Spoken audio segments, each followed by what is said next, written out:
And so with all of that ringing in the disciples' ears, the story comes to its climax. That night, Jesus takes the disciples aside and he celebrates a Passover meal with them. The Passover retells the story of Israel's rescue from slavery through the death of the Passover lamb. And then Jesus takes the bread and the wine from this meal as new symbols, showing that his coming death would be a sacrifice that would redeem his people from slavery to sin and evil. After the meal, Jesus is arrested. He's put on trial before the Sanhedrin, a council of Jewish leaders, and they reject his claim to be the Messiah. They charge him with blasphemy against God. Then Jesus is brought before the Roman governor Pilate, and he thinks Jesus is innocent, but he gives in to the pressure from the Jewish leaders, and he sentences Jesus to death by crucifixion. Matthew 26. When Jesus had finished all these sayings, he said to his disciples, "You know that after 2 days the Passover is coming, and the Son of Man will be delivered up to be crucified." Then the chief priests and the elders of the people gathered in the palace of the high priest, whose name was Caiaphas, and plotted together in order to arrest Jesus by stealth and kill him. But they said, "Not during the feast, lest there be an uproar among the people." Now when Jesus was at Bethany in the house of Simon the leper, a woman came up to him with an alabaster flask of very expensive ointment, and she poured it on his head as he reclined at table. And when the disciples saw it, they were indignant, saying, "Why this waste? For this could have been sold for a large sum and given to the poor." But Jesus, aware of this, said to them, "Why do you trouble the woman? For she has done a beautiful thing to me. For you always have the poor with you, but you will not always have me. In pouring this ointment on my body, she has done it to prepare me for burial. Truly I say to you, wherever this gospel is proclaimed in the whole world, what she has done will also be told in memory of her." Then one of the 12, whose name was Judas Iscariot, went to the chief priests and said, "What will you give me if I deliver him over to you?" And they paid him 30 pieces of silver, and from that moment he sought an opportunity to betray him. Now, on the first day of unleavened bread, the disciples came to Jesus, saying, "Where will you have us prepare for you to eat the Passover?" He said, "Go into the city to a certain man and say to him, 'The teacher says, my time is at hand. I will keep the Passover at your house with my disciples.'" And the disciples did as Jesus had directed them, and they prepared the Passover. When it was evening, he reclined at table with the 12. And as they were eating, he said, "Truly I say to you, one of you will betray me." And they were very sorrowful and began to say to him one after another, "Is it I, Lord?" He answered, "He who has dipped his hand in the dish with me will betray me. The Son of Man goes as it is written of him, but woe to that man by whom the Son of Man is betrayed.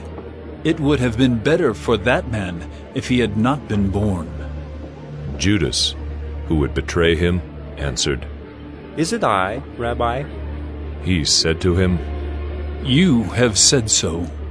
Now as they were eating, Jesus took bread, and after blessing it, broke it, and gave it to the disciples, and said, "Take, eat. This is my body." And he took a cup, and when he had given thanks, he gave it to them, saying, "Drink of it, all of you. For this is my blood of the covenant, which is poured out for many for the forgiveness of sins. I tell you, I will not drink again of this fruit of the vine until that day when I drink it new with you in my Father's kingdom." And when they had sung a hymn, they went out to the Mount of Olives. Then Jesus said to them, "You will all fall away because of me this night, for it is written, I will strike the shepherd, and the sheep of the flock will be scattered. But after I am raised up, I will go before you to Galilee." Peter answered him, "Though they all fall away because of you, I will never fall away." Jesus said to him, "Truly I tell you, this very night before the rooster crows, you will deny me 3 times." Peter said to him, Even if I must die with you, I will not deny you. And all the disciples said the same.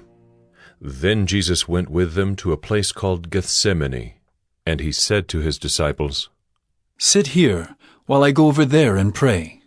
And taking with him Peter and the 2 sons of Zebedee, he began to be sorrowful and troubled. Then he said to them, My soul is very sorrowful, even to death. Remain here and watch with me. And going a little farther, he fell on his face and prayed, saying, My Father, if it be possible, let this cup pass from me. Nevertheless, not as I will, but as you will. And he came to the disciples and found them sleeping. And he said to Peter, So could you not watch with me 1 hour? Watch and pray that you may not enter into temptation. The spirit indeed is willing, but the flesh is weak. Again, for the 2nd time, he went away and prayed, My Father, if this cannot pass unless I drink it, your will be done.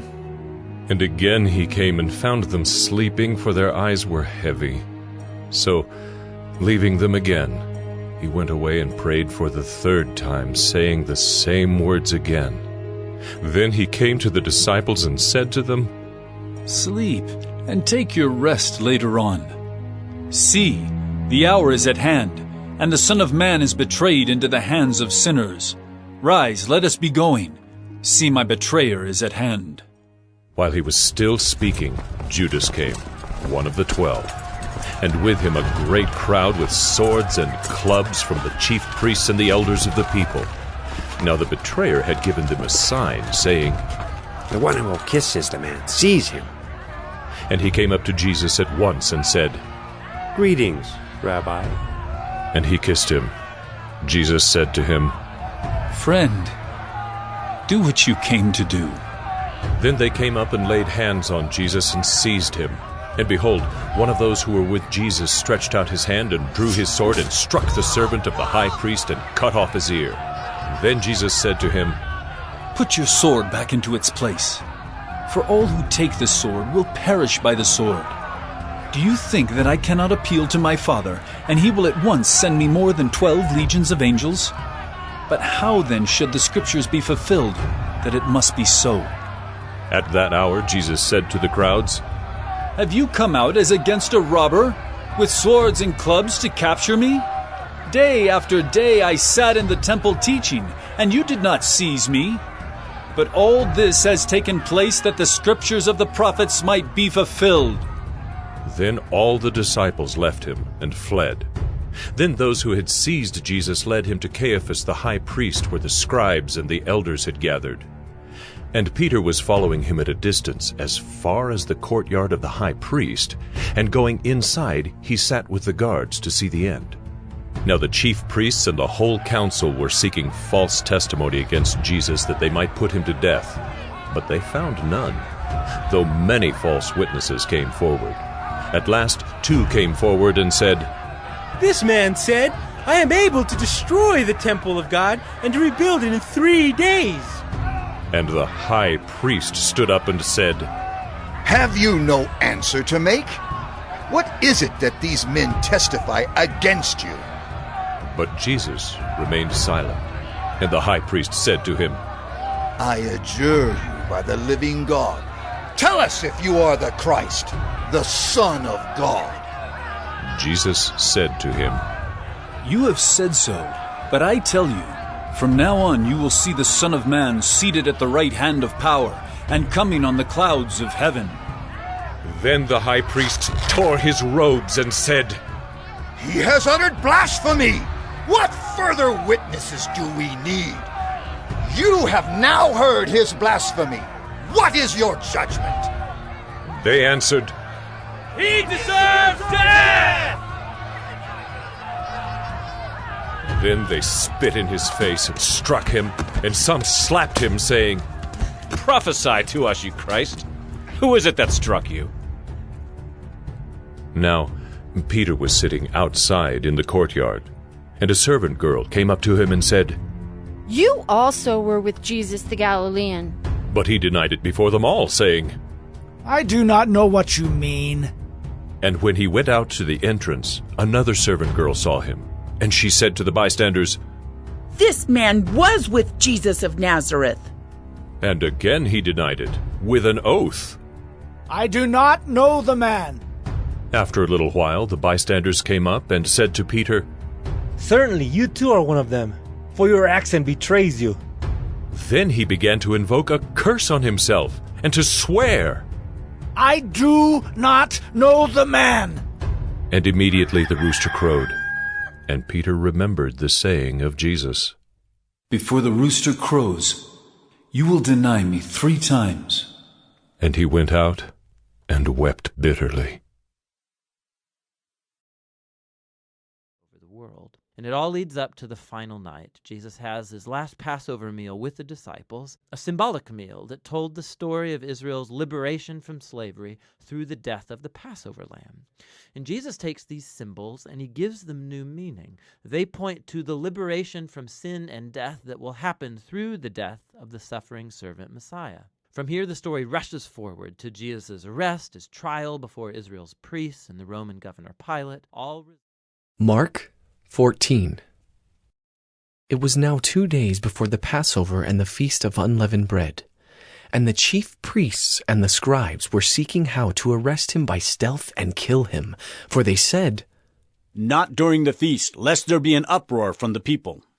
And while he was at Bethany in the house of Simon the leper, as he was reclining at table, a woman came with an alabaster flask of ointment of pure nard, very costly, and she broke the flask and poured it over his head. There were some who said to themselves indignantly, Why was the ointment wasted like that? For this ointment could have been sold for more than 300 denarii and given to the poor. And they scolded her. But Jesus said, Leave her alone. Why do you trouble her? She has done a beautiful thing to me.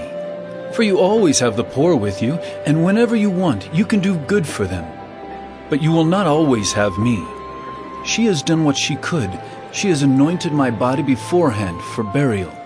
And truly I say to you, wherever the gospel is proclaimed in the whole world, what she has done will be told in memory of her.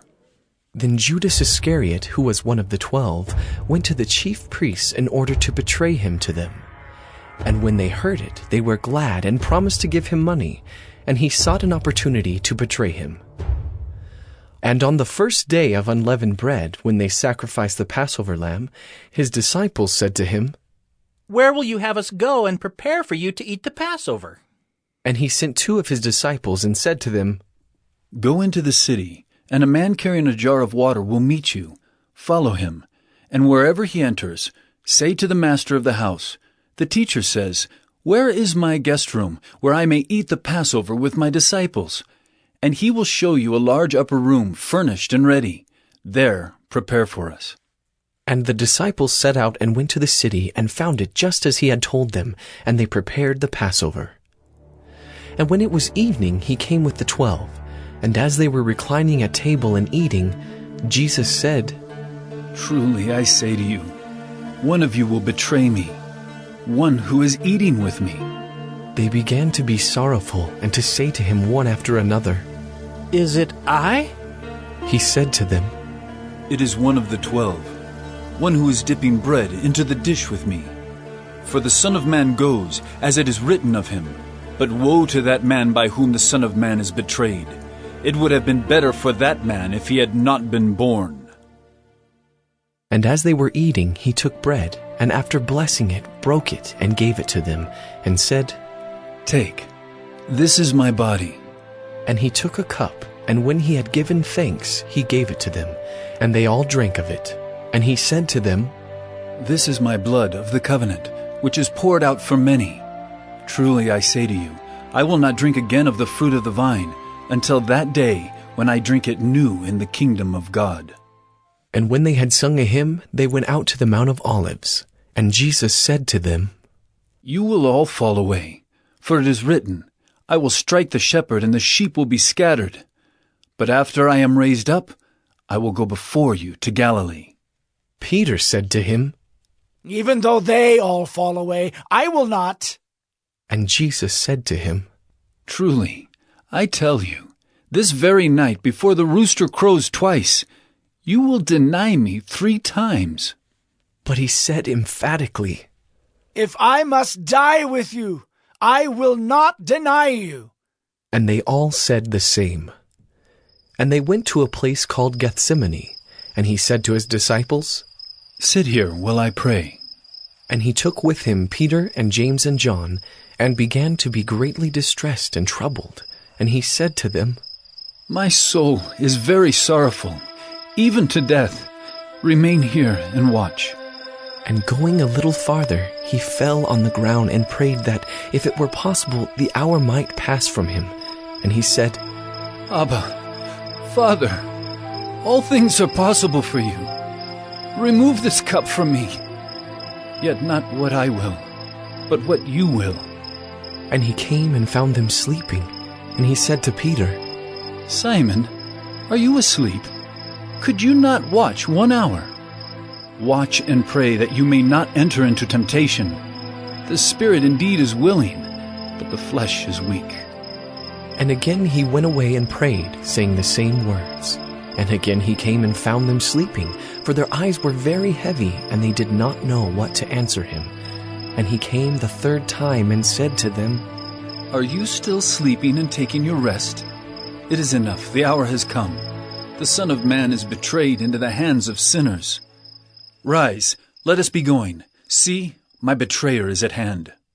And immediately, while he was still speaking, Judas came, one of the 12, and with him a crowd with swords and clubs, from the chief priests and the scribes and the elders.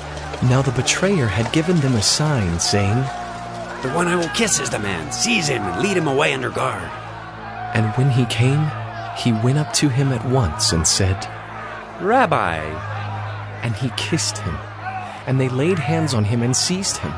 But one of those who stood by drew his sword and struck the servant of the high priest and cut off his ear. And Jesus said to them, Have you come out as against a robber with swords and clubs to capture me? Day after day I was with you in the temple teaching, and you did not seize me. But let the scriptures be fulfilled. And they all left him and fled. And a young man followed him with nothing but a linen cloth about his body. And they seized him, but he left the linen cloth and ran away naked. And they led Jesus to the high priest, and all the chief priests and the elders and the scribes came together. And Peter had followed him at a distance right into the courtyard of the high priest, and he was sitting with the guards and warming himself at the fire. Now the chief priests and the whole council were seeking testimony against Jesus to put him to death, but they found none. For many bore false witness against him, but their testimony did not agree. And some stood up and bore false witness against him, saying, We heard him say, I will destroy this temple that is made with hands, and in 3 days I will build another, not made with hands. Yet even about this their testimony did not agree. And the high priest stood up in the midst and asked Jesus, Have you no answer to make? What is it that these men testify against you? But he remained silent and made no answer. Again the high priest asked him, Are you the Christ, the Son of the Blessed? And Jesus said, I am. And you will see the Son of Man seated at the right hand of power, and coming with the clouds of heaven. And the high priest tore his garments and said, What further witnesses do we need? You have heard his blasphemy. What is your decision? And they all condemned him as deserving death. And some began to spit on him and to cover his face and to strike him, saying to him, Prophesy! And the guards received him with blows. And as Peter was below in the courtyard, one of the servant girls of the high priest came, and seeing Peter warming himself, she looked at him and said, You also were with the Nazarene Jesus. But he denied it, saying, I neither know nor understand what you mean. And he went out into the gateway, and the rooster crowed. And the servant girl saw him, and began again to say to the bystanders, This man is one of them. But again he denied it. And after a little while the bystanders again said to Peter, Certainly you are one of them, for you are a Galilean. But he began to invoke a curse on himself and to swear, I do not know this man of whom you speak.